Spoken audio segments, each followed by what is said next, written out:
Ju njohim me përmbledhjen javore të lajmeve. Kjo është Radio 7.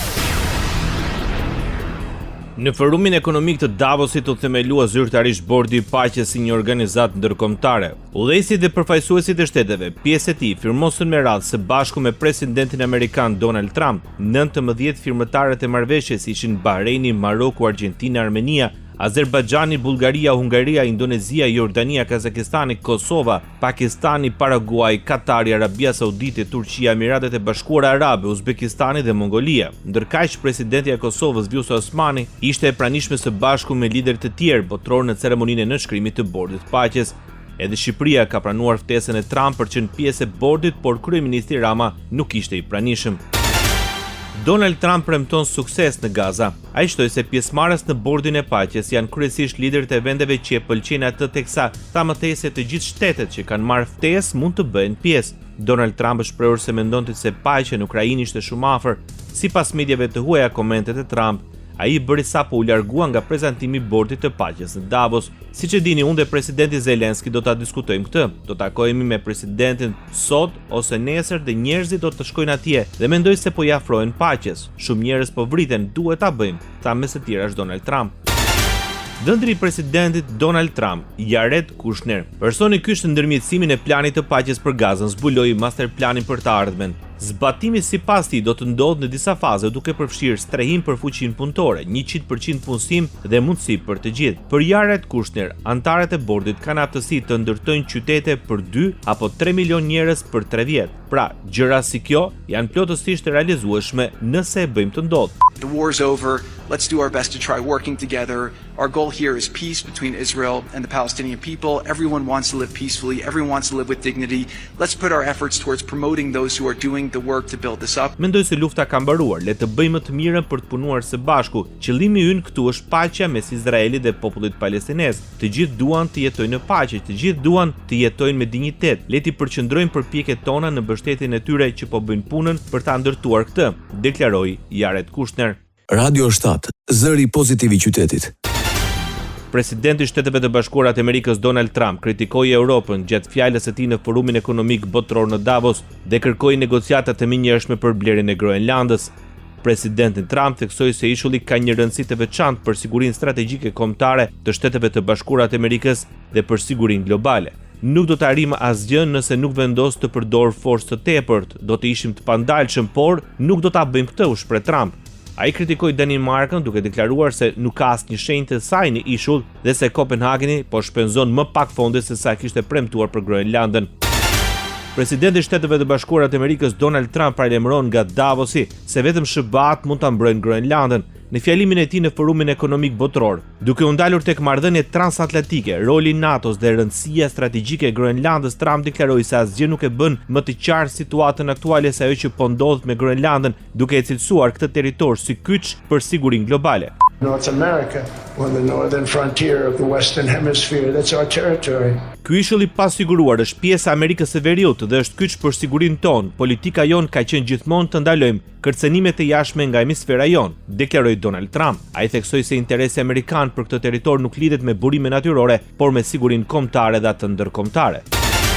Kryeministri daneze paralajmëroi se nuk mund të negociohet për sovranitetin e Groenlandës. Mette Frederiksen u shpreh se ka pasur komunikim të vazhdueshëm me sekretarin e NATO-s Mark Rutte.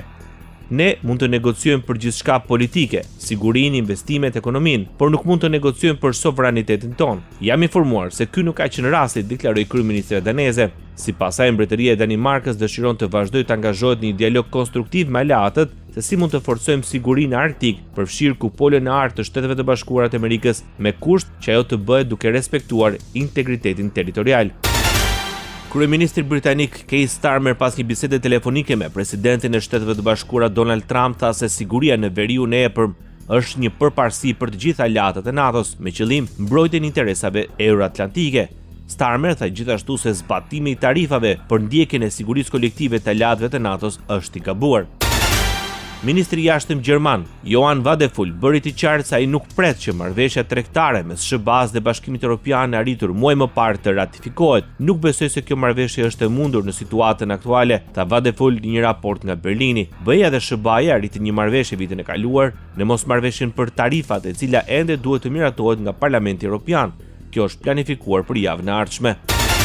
Presidentja e Komisionit Evropian Ursula von der Leyen nga Forumi Ekonomik Botror në Davos të Zvicrës argumentoi nevojën për pavarësinë europiane, duke theksuar se ndryshimet e fuqishme që po tronditin rendin global duhet të trajtohen si një katalizator për të mirën dhe jo si një kataklizëm. Geopolitical shocks can and must serve as an opportunity for Europe. And in my view, the seismic change we are going through today is an opportunity, in fact, a necessity to build a new form of European independence. Tronditjet gjeopolitike mund dhe duhet të shërbejnë si një mundësi për Europën, dhe sipas mendimit tim, ndryshimi sismik që po kalojmë sot është një mundësi, në fakt një domosdoshmëri për të ndërtuar një formë të re të pavarësisë europiane, tha von der Leyen. Ajo tha se i konsiderojnë Shtetet e Bashkuara të Amerikës jo vetëm si aleat, por dhe si miq tanë. Kërcënimet e presidentit Donald Trump për të vendosur tarifa doganore prej 200% për verat franceze dhe shampanjë me qëllim që të bindë presidentin francez Emmanuel Macron të bëhet pjesë e bordit të paqes për Gazën konsiderohen të papranueshme dhe jo efektive nga Pallati Elysee. Nga presidenca franceze ka konfirmuar gjithashtu se mesazhi i Macronit publikuar nga Trump në rrjetin social Truth Social është autentik. Aktualitet. Një tragjedi e rënde kurudhore goditi Spanjën. 2 trena me shpejtësi të lartë dolën nga shinat në Andaluzi pranë lokalitetit Adamus në provincën e Cordobës, sipas të dhënave zyrtare të Guardia Civil. Bilanci paraprak flet për të paktën 24 persona që kanë ndruar jetë dhe dhjetra të tjerë plagosur.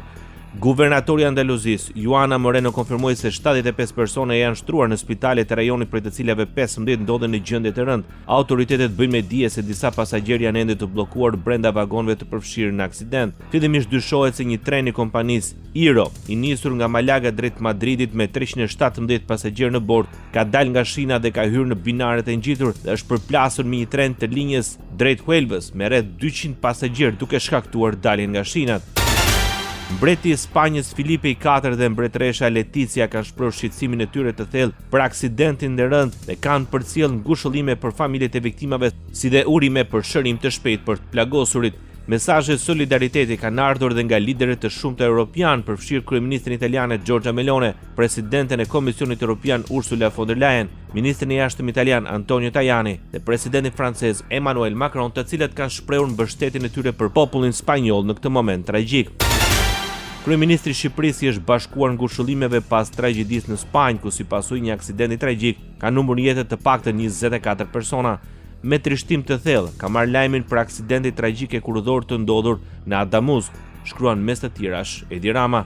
Në mesazhin e kryeministrit thuhet se mendimet tona janë me ata që kanë humbur të dashurit e tyre dhe me të gjitha ekipet që po punojnë pa u lodhur në përballimin e kësaj tragjedie. Ndoqët përmbledhjen javore të lajmeve. Kjo është Radio 7, zëri pozitiv i qytetit.